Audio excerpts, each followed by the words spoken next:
Hello friends, இன்றைக்கி இந்த வீடியோவில் ஒரு முக்கியமான ஜோதிட தாள்களும் ஒரு முக்கியமான ஆன்மீக தாள்களையும் இந்த வீடியோவில் பார்க்க போகிறோம்.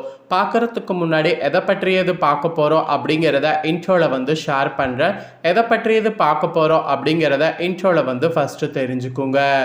2026 6வது மாதமான ஜூன் மாதமானது நடந்து முடிந்திருக்கு. அடுத்து நெக்ஸ்ட்டு ஜூலை மாதமான 7வது மாதம் ஸ்டார்ட் ஆகி நடந்துட்டுருக்கு. இந்த ஸ்டார்ட் ஆகி நடந்துட்டு இருக்கக்கூடிய 7வது மாதம் கிரக ரீதியாகவும் ஆன்மீக ரீதியாகவும் மிக முக்கியமான மாதம் என்று சொல்லலாம். கிரக ரீதியாக இந்த மாதத்தில் நிறைய கிரக பயிற்சிகள் நடக்குது. அதுவும் கிரக சேர்க்கையும் இருக்குது. அது மட்டும் இல்லாமல் கிரகங்களிடையே பெரிய யோகங்களும் உருவாகுது. இதனால் இந்த மாதம் ரொம்ப முக்கியமான மாதம் கிரக ரீதியாக குறிப்பிடப்படுது. ஆன்மீக ரீதியாகவும் இந்த மாதம் முக்கியமான மாதம்தான். ஏன்னா இந்த மாதத்தில் ஆன்மீக சம்மந்தப்பட்ட நிறைய முக்கியமான நாட்கள் வரும். ஸோ தமிழ் மாதத்தில் சிறந்த மாதம், ரொம்ப சிறப்பான ஆன்மீக மாதம் என்று போற்றப்படக்கூடிய ஆடி மாதமும் ஜூலையில் தான் பிறக்கும். அதனால் ஆன்மீக ரீதியாகவும் மிக முக்கியமான மாதம் என்று குறிப்பிடலாம். இந்த மாதத்தில் ஏகப்பட்ட கிரகங்களுடைய அமைப்புகள் இருக்கிறது வைத்து ஆன்மீக ரீதியாகவும் வைத்து மகர ராசிக்காரங்களுக்கு அடுத்து என்ன நடக்கும் அப்படிங்கிற முக்கிய ஜோதிட தாள்களை தான் இப்போ இந்த வீடியோவில் ஷேர் பண்ண போகிறேன். ஆக்சுவலி சிவன்மலை உத்தரவுப்படி அடுத்து உங்களுக்கு கிரகங்களால் நீங்கள் எதிர்பார்த்தது எதிர்பார்க்காதது இந்த மாதிரி பல விஷயங்கள் உங்களுக்கு ஜூலை 6ஆம் தேதியிலேருந்து நடக்க போகுது. ஸோ என்னென்ன நடக்க போகுது, எப்படி நடக்க போகுது அப்படிங்கிற முக்கிய சம்பவங்கள் பற்றி உங்கள் ராசிக்கு இந்த வீடியோவில் ஷேர் பண்ணுறேன். மகர ராசிக்காரங்க உங்களுக்கு என்ன நடக்கும் அப்படிங்கிறத தெளிவாக இந்த வீடியோவில் தெரிஞ்சுக்குங்க. இதற்கேற்ப நடந்து பயன் பெறுங்க. ஸோ அதுக்கு முன்னாடி சிவன்மலை கோவில் பற்றி தெரியாதவங்க முதல்ல இந்த கோவில் பற்றி தெரிஞ்சுக்குங்க. இந்த கோவில் பார்த்திங்கன்னு வச்சுக்கோங்களேன், காங்கயம் பக்கத்தில் இருக்குங்க. திருப்பூர் மாவட்டம் காங்கயத்துக்கு அருகே சிவன்மலை அப்படிங்கிற ஒரு மலையில் இந்த கோவில் அமைந்திருக்கு. இந்த கோவில் ஒரு முருகர் கோவிலுங்க. இந்த கோவிலுடைய சிறப்பு அதிசயம் என்னன்னு பார்த்தீங்கன்னா, இங்கே இருக்கக்கூடிய மண்டபத்தில் கண்ணாடி பெட்டியை சொல்லலாம். ஏன்னா இந்த கண்ணாடி பெட்டி தான் இந்த கோவிலுடைய அதிசயத்துக்கே காரணம். இந்த கோவிலுடைய கண்ணாடி பெட்டியில் சில பொருட்கள் வைத்து பூஜை செய்யப்படும். அப்படி பூஜை செய்யக்கூடிய பொருள் அப்போதைக்கு சமுதாயத்தில் தாக்கத்தை ஏற்படுத்தும். அது பாசிட்டிவாகவும் இருக்கலாம், இல்லை நெகட்டிவாகவும் இருக்கலாம், ஆனால் தாக்கத்தை ஏற்படுத்தும். ஸோ அந்த மாதிரி பார்த்தீங்கன்னு வச்சுக்கோங்களேன், இது வரைக்கும் உத்தரவு பெட்டியில் எத்தனையோ பொருட்கள் வைத்து பூஜை செய்யப்பட்டிருக்கு. அத்தனை பொருட்களும் சமுதாயத்தில் ஏதாவது ஒரு தாக்கத்தை ஏற்படுத்திட்டு இருக்கு.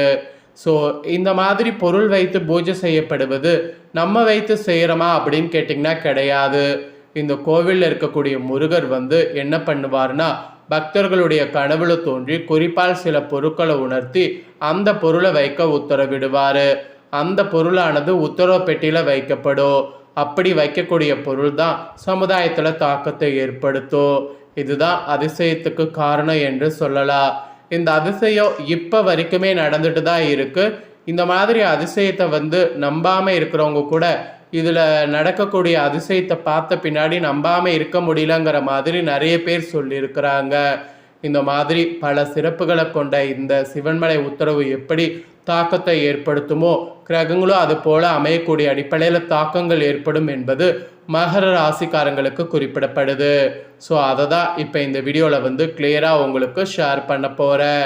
ஸோ கிரகங்களால் ஜூலை 6லிருந்து என்ன தாக்கங்கள் ஏற்படும் அப்படிங்கிறத உங்கள் ராசிக்கு தெரிஞ்சுக்குங்க.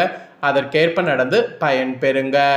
மெயினாக பார்த்தீங்கன்னு வச்சுக்கோங்களேன், உங்களுக்கு ஒன்று சொல்லணும்னு நினச்சேன், அதை மறந்துட்டேன்.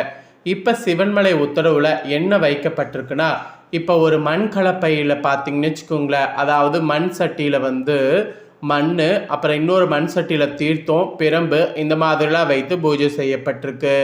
இதுக்கு சிவாச்சாரியர்கள் என்ன சொல்கிறாங்கன்னா, அடுத்து விவசாயத்தில் பெரிய மாற்றம் ஏற்பட இருப்பதாகவும் அந்த மாற்றத்தை முருகப்பெருமான் உணர்த்துவதற்காக இந்த பொருட்கள் வைக்கப்பட்டிருப்பதாகவும் குறிப்பிடுறாங்க. ஸோ ஆல்ரெடி விவசாயத்தில் நிறைய போயிட்டுருக்கு. அதாவது விவசாய தள்ளுபடி, விவசாயத்தில் தண்ணீர் பத்தல, இந்த மாதிரி நிறைய பேச்சு போயிட்டுருக்கு. ஸோ இப்போ உத்தரவு பொருளும் இப்படி வந்திருக்கிறதுனால அப்போ சம்திங் ஏதாவது விவசாயிகளுக்கு பெரிய சேஞ்ச் ஏற்படும் அப்படிங்கிற மாதிரி பார்க்கப்படுது. சரி, இப்போ வரைக்கும் உத்தரவு பெட்டி எல்லாமே பார்த்துட்டோம். இப்போ உங்களுக்கான பலனை பார்க்க போகிறோம். கரெக்டாக இந்த ஜூலையில் பார்த்தீங்கன்னு வச்சுக்கோங்களேன், உங்களுக்கு என்ன பலன்கள் வந்து 6க்கு மேலே கிடைக்கும் அப்படிங்கிறத உங்கள் ராசிக்கு எக்ஸ்பிளைன் பண்ணுறேன். ஸோ தெளிவாக உங்கள் ராசிக்கு என்ன பலன் கிடைக்கும் அப்படிங்கிறத தெரிஞ்சுக்குங்க. முதல்ல உங்களுக்கு கிரகங்கள் பார்த்தீங்கன்னு வச்சுக்கோங்களேன் எப்படி அமைகிறது, கிரக மாற்றங்கள் என்னென்ன அப்படிங்கிறத உங்களுக்கு ஷேர் பண்ணிடுறேன். ஏன்னா முதல்ல அதை நீங்கள் தெரிஞ்சுக்கிட்டாதான் அடுத்தடுத்து உங்களுக்கான பலனை தெரிஞ்சுக்கிறது ஈஸியாக இருக்கும். அதனால் முதல்ல உங்களுக்கு பலன்களை வந்து ஷேர் பண்ணுறேன், கிரகநிலைகளும் கிரக மாற்றங்களும் ஷேர் பண்ணுறேன், அப்புறம் பலன்களை உங்களுக்கு ஷேர் பண்ணுறேன். கிரகநிலை பார்க்கும்போது தனவாக்கு குடும்பஸ்தானத்தில் ராகு, தைரிய வீரியஸ்தானத்தில் சனி, அதுக்கப்புறம் பஞ்சமஸ்தானத்தில் செவ்வாய், ரணருண ரேகஸ்தானத்தில் சூரிய புதன், கலஸ்தரஸ்தானத்தில் குரு சுக்கரன், அஷ்டமஸ்தானத்தில் கேது, அயனசயன போகஸ்தானத்தில் சந்திரன், இந்த மாதிரி கிரகநிலைகள் உங்களுக்கு அமைஞ்சிருக்கு. கிரகநிலைகள் இப்படி அமையிறது மட்டும் இல்லாமல் கிரக மாற்றங்களும் இருக்குது. ஸோ என்னென்ன கிரக மாற்றங்கள் அப்படிங்கிறத சொல்கிறேன், அதையும் நோட் பண்ணிக்கோங்க. 5/7/2026 அன்னைக்கு சுக்கிர பகவான் கலஸ்தரஸ்தானத்திலிருந்து அஷ்டமஸ்தானத்துக்கு மாறுகிறார். அப்புறம் 17/7/2026 அன்னைக்கு சூரிய பகவான் ரணருண ரேகஸ்தானத்திலிருந்து கலஸ்தரஸ்தானத்துக்கு மாறுகிறார். அதுக்கப்புறம் 31/7/2026 அன்னைக்கு புதன் பகவான் வந்து ரணருண ரேகஸ்தானத்திலிருந்து கலஸ்தரஸ்தானத்துக்கு மாறுகிறார். இந்த மாதிரி கிரக மாற்றங்களும் இருக்குது. கிரக மாற்றங்கள், கிரகநிலைகள் இதனோட அடிப்படையில் தான் இப்போ உங்களுக்கு பலன்களே குறிப்பிடப்படுது. ஸோ என்ன பலன்கள் அப்படிங்கிறத இப்போ உங்களுக்கு ஷேர் பண்ணுறேன். என்ன பலன்கள் அப்படிங்கிறத தெளிவாக இந்த வீடியோவில் வந்து தெரிஞ்சுக்குங்க. வாங்க பலன்களை பார்க்கலாம். கடின உழைப்பால் வளர்ச்சி அடையக்கூடிய அதே நேரத்தில் மற்றவர்கள் இடையூறுகளையும் சாதகமாக்கி கொள்ளக்கூடிய வக்ரத்தில் இருக்கக்கூடிய எல்லாத்தையுமே சமாளித்து எல்லாத்திலுமே முன்னேறணும்னு நினைக்கக்கூடிய மகர ராசி என்பர்களே, இந்த மாதம் ஜூலை 6லிருந்து பேச்சை கட்டுப்படுத்தி கொள்வது நன்மை தரும். எதை பேசினாலும் வார்த்தைகளில் நிதானத்தை கடைபிடிப்பது நன்மை தரும். ராஜாங்க ரீதியிலான காரியங்கள் கை கொடுக்கும். வழக்குகள்லாம் உங்களுக்கு சாதகமான போக்கு காணப்படும். அதே சமயம் பொருள் சேர்க்கை உண்டாகும். சிற்றின்ப செலவுகள் அதிகரிக்கும். நண்பர்களுக்கு உதவிகள் செய்கிறதா இருந்தால் செய்யுங்க. பணவரவு உங்களுக்கு திருப்தி தரும். வீண் பழி ஏற்படும், அதிலெல்லாம் ரொம்ப கவனமாக இருங்க. அதுக்கப்புறமா தொழில் வியாபாரத்தில் மெத்தனமாக இருக்கும். பழைய பாக்கிகள் வசூலாவது ஆறுதல் தரும். வியாபார தொடர்பான காரியங்களில் கூடுதல் கவனம் தேவை. அதுவும் உத்தியோகத்தில் இருப்பவங்க வீண் அலைச்சலை சந்திக்க வேண்டியது இருக்குது. அலுவலகத்தில் யாரை பற்றி புறங்கூறாமல் இருப்பது நன்மை தரும். உங்களுடைய பொருட்களை கவனமாக வைத்துக்கொள்வது அவசியம், இல்லைனா பொருட்கள் களவு போக வாய்ப்பு இருக்குது. குடும்பத்தில் இருப்பவர்களோடு அனுசரித்து செல்வது நல்லது. கணவன் மனைவிக்கிடையே மனவிட்டு பேசி எடுக்கக்கூடிய முடிவுகள் நன்மை தரும். பிள்ளைகளை தட்டி கொடுத்து எதையும் செய்ய சொல்வது நல்லது. உங்கள் கருத்துக்களுக்கு மதிப்பில்லாமல் போகலாம். அதுவும் பெண்களுக்கு பணவரவு திருப்தி தரும். வீண் பேச்சை குறைப்பது நன்மை தரும். அதோடு கலைத்துறையை சேர்ந்தவர்களுக்கு முயற்சிகள் பேரில் புதிய ஒப்பந்தங்கள் கையெழுத்தாகும். ஆனால் பொருளாதார ரீதியாக சிறப்பாக இருக்கும். எதிர்பார்த்த புகழ் பாராட்டு கூட உங்களுக்கு கிடைக்கும். அப்புறம் அரசியல்வாதிகளுக்கு கூட வாகனங்கள் பயன்படுத்தும் போது கவனம் தேவை. சிலருக்கு இடமாற்றம் உண்டாகலாம். நண்பர்கள் மூலம் எதிர்பார்த்த உதவி கிடைக்கும். வாழ்க்கை தரமும் உங்களுக்கு உயரும். அப்புறம் மாணவர்களுக்கு கல்வியில் முன்னேறமடைய அதிக கவனத்தோடு பாடங்கள் படிக்கணும். அப்போ தான் நீங்கள் நினச்ச மாதிரி முன்னேற முடியும். இதெல்லாம் தாங்க உங்களுக்கான பலன்கள் என்பது குறிப்பிடப்பட்டிருக்கு. இதற்கேற்ப மகர ராசிக்காரங்க நடந்து பலன் பெறுங்க. மகர ராசி உத்திராட 2, 3, 4 பாதம், திருவோடம், அவிட்ட 1, 2 பாதங்களில் பிறந்தவங்களுக்கு இந்த கணிப்பு கரெக்டாக இருக்கும். உங்களுக்கு பரிகாரமாக இந்த ஜூலை 6க்கு பிறகு ஆதி பராசக்தியை வேப்பில மாலை அணிவித்து தீபமேற்றி வணங்குனீங்கன்னா போட்டிகள் விலகும், மனதைரியம் அதிகரிக்கும். அதனால் இந்த பரிகாரத்தை மறக்காமல் செய்யுங்க.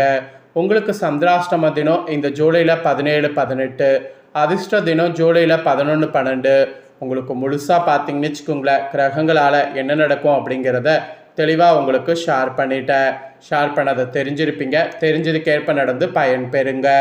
இதை நீங்கள் பார்த்தது போல் உங்கள் ஃப்ரெண்ட்ஸ் ஃபேமிலியில் இருக்கவங்களும் பார்த்து அவங்களும் பயன்பெறணும் அப்படின்னு நினச்சிங்கன்னா வீடியோ லைக் பண்ணி உங்கள் ஃப்ரெண்ட்ஸ் ஃபேமிலிக்கு ஷேர் பண்ணுங்கள்.